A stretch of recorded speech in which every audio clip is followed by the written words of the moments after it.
This just in, Jack Bauer has had a sex change and age reduction and is actually in a movie. Life Could Be Stranger.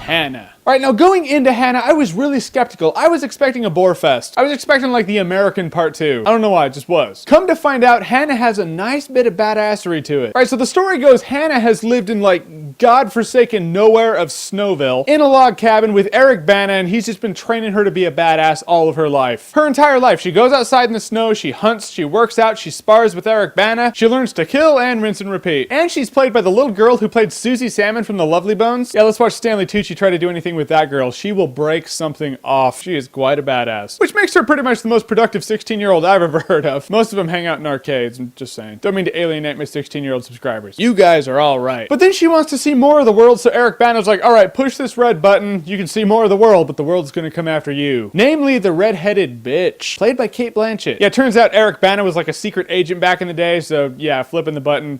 She does, and they come, and well, now we have our spy movie. This girl's doing all the hardcore awesome spy shit. Like hiding up on the ceiling like River Tam, dropping down, slicing throats. It's like Solid Snake got a sex change and is played by a 16-year-old girl in a movie. Now, upon all the cool stuff that you see in the first third of the movie, after that, the movie kind of slows down for a bit. She starts hanging out with his family, a really weird family too. And I see why the family was really weird and exaggerated, because a lot of times in movies like this, when someone's like this, you know, emotionless soldier, when they see normal people, they're like, oh, you're weird, but you don't really see or feel how they think they're weird. But in this movie, by exaggerating the family, you really see you're like, you're odd people. And that's exactly how she's, oh, I get it, I feel it, awesome. So it really worked. But it kind of slows down at that point, and you're like, come on, kill shit. But it's character building stuff, you know how that stuff works. And at the end of this movie, I felt like the movie just ends. Kind of an anticlimactic kind of way. I like a big climax, I like a big showdown. You don't really get that in this movie, just kind of happens and ends. But the movie is really good. Eric Bana was pretty cool too, but you don't really see much of him. He does some stuff in the movie, but all in all, it's all about the little girl. Eric Bana is a side character. But I will say that when the shit goes down, it goes down well. The director in this movie is just a really good director, so props to that guy. So the girl is a badass, Eric Bana's cool, and Cate Blanchett is a really big bitch. Effective filmmaking if I've ever heard it. So I will say, give me this movie on Blu-ray. Check it out, go see it, it's pretty good. This girl can throw down with the best of them. But if you like what you've seen here and you want to see more, click right here to see more.